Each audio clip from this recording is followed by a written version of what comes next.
So what is up sa inyo mga paaso? Ito nga mamumulutan tayo. Mag-uulam tayo ng napakadaming, chicken feet. Maniwala kahit sa hindi, binigay lang yan sa palengke. Promises, binigay lang talaga yan, hindi yan binili. Inabot yan at syempre, alam nyo na, gwapo kasi yung bibili kaya binamigay na lang. Kaya libre yan. Charot! Well, anyway, ito nga pala ang ating putay for today's video. Gagawa tayo ng crispy chicken feet. Ayan o, napaka-harina na nga.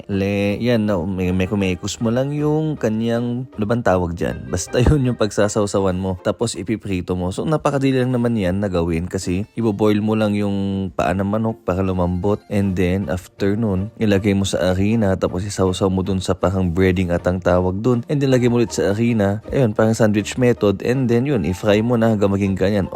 Taste test. Wow! So bali ang ginawa nga nating crispy chicken ay trip lang natin kasi nag-crave tayo ng ganyan. And yan kasi napalambutan na yan ng matinding-matindi. Kaya kahit yung kanyang buto pwede nang kainin. At ito namang naiwan na to na napakadami pa ay mimiksan natin ng kalamansi. Yun yung una natin pinuhos. At lalagyan natin ng konting toyo, datu puti, baka naman. Tapos lalagyan din natin ang ating napakasarap na magic sarap. Yan, pandagdag lasa. Tantahin mo na lang kung gaano kadami ang ilalagay mo. And then syempre hindi mawawala ang ating pangmalakasang paminta. Ayan, to balance the taste. Wow, English. And of course, ang ating salt. Salt to taste. Wow, English. Yan nga, pagkatapos niyan, imamarinate natin yan ng nasa inyo na kung gaano katagal. Pero mas maganda kung medyo matagal-tagal. Well, napakuluan na rin yan. So, malambot na rin yan. Lalagyan din natin yan ng oyster sauce, of course. Bali, ang putaheng yan naman, kaya natin imamarinate kasi gagawin natin yan chicken feet barbecue. Yes, of course. And pinahabulan din natin yan syempre ng ating Knorr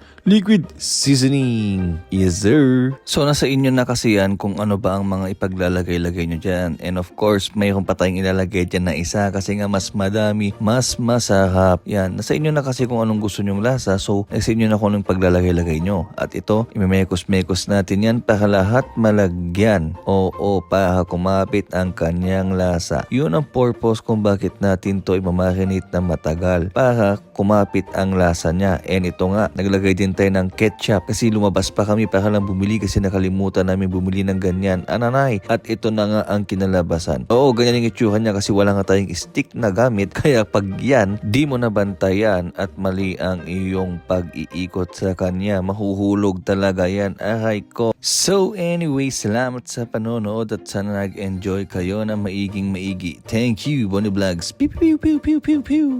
Chiki chiki.